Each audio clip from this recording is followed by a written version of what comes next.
आंतों में छेद को बहुत इग्नोर नहीं कर सकते, लापरवाही नहीं कर सकते। Hello, good morning. मैं doctor JP Thakuria from Vaishali hospital, Vaishali Nagar, Jaipur. आज हम बात करेंगे आंतों में छेद या परफोरेशन के बारे में। आंतों में छेद या परफोरेशन एक ऐसी समस्या है जिसकी वजह से मरीज की जान पर भी बनी आती है। अब सवाल ये उठता है कि आंतों में छेद क्यों हो जाता है। आंतों में छेद होने के कई कारण होते हैं। या तो किसी बीमारी की वजह से हो सकता है आंतों में छेद, या फिर कोई जैसे रोड ट्रैफिक एक्सीडेंट हुआ तो उसमें चोट की वजह से आंतों में छेद हो सकता है, या कई बार कोई शार्प फॉरेन बॉडी अगर आप इंजेक्शन कर लेते हैं, जैसे मछली का कांटा या उस तरह की कोई, तो उसकी वजह से भी आंतों में छेद हो सकता है।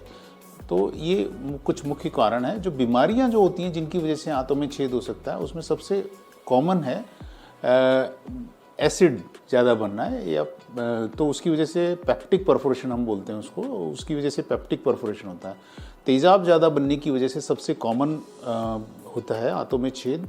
और तेज़ाब बनने का कारण आप जानते हैं कि तेज़ाब बनने के लिए जो चीज़ें बढ़ाती हैं तेज़ाब बनना, वो है आपकी smoking, drinking, alcohol, excessive T, coffee, और ये सब चीज़ें हैं जो कि आपके तेज़ाब बनाने को बढ़ा देती हैं। और जिन लोगों की ये प्रॉब्लम परसिस्ट करती है, बहुत ज़्यादा होती है, तो फिर उनके कई बार आंतों में छेद हो जाता है।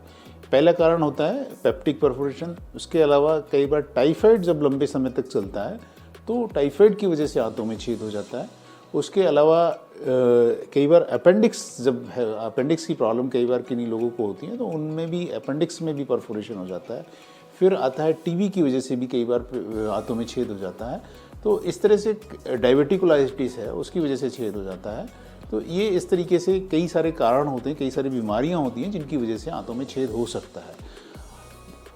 मेडिकल साइंस के डेवलपमेंट के बावजूद भी बहुत सारी इफ़ेक्टिव दवाइयाँ जैसे proton pump inhibitors, antibiotics, advancement of ICU care, anaesthesia, और इन सब के बावजूद भी आज भी आंतों में छेद होना एक ऐसी समस्या है जिससे कई बार मरीज़ की स्थिति इस तरह से हो जाती है कि उसकी जान पर भी बन जाती है। तो इसलिए आंतों में छेद को बहुत इग्नोर नहीं कर सकते, लापरवाही नहीं कर सकते। आंतों में छेद होने पर रोगी को तुरंत चिकित्सक को दिखाना होता है। अब सवाल ये उठता है कि आंतों में छेद को पहचाने कैसे। तो आंतों में छेद होता है तो सबसे करेक्टरिस्टिक है, पेशेंट को पेट दर्द होगा, पेट में आफरा आएगा, उसको गैस पास नहीं होगी, बहाव नहीं उतरेगी। पेशेंट कहेगा कि न तो लैट्रिन ही हो रही है न गैस पास हो रही है। उसके बाद में अगर ज़्यादा गंभीर स्थिति हो जाती है तो बुखार आना, पेशाब नहीं उतरना, और मल्टी ऑर्गन फेलियर के सिम्टम्स हो सकते हैं, जिसमें सांस की तकलीफ भी होना और इस तरह की चीज़ें हो सकती हैं। इस तरह की कोई भी प्रॉब्लम, किसी भी तरह का सिम्टम्स आता है तो चिकित्सक को दिखाएं। चिकित्सक अपने अनुभव, जांच वगैरह, जो सीटी स्कैन, एमआरआई या एक्सरे चेस्ट या बाकी और जांचें करके उसको कंफर्म करता है। और कंफर्म करने के बाद में आंतों में छेद का उपचार ऑपरेशन ही होता है। पेट को खोल के ऑपरेशन करना पड़ता है, और ऑपरेशन करके उसके छेद को रिपेयर करना पड़ता है, और काफ़ी क्रिटिकल केयर करनी पड़ती है। उसके बाद ही मरीज़ ठीक हो पाता है। तो मेरा आपसे अनुरोध है कि एक तो ऐसी जो चीज़ें हैं, बीमारियां हैं, उनका ध्यान रखें।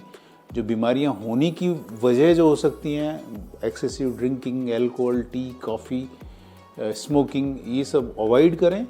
और अगर कोई इस तरह की कोई समस्या होती है तो तुरंत चिकित्सक से संपर्क करें। धन्यवाद।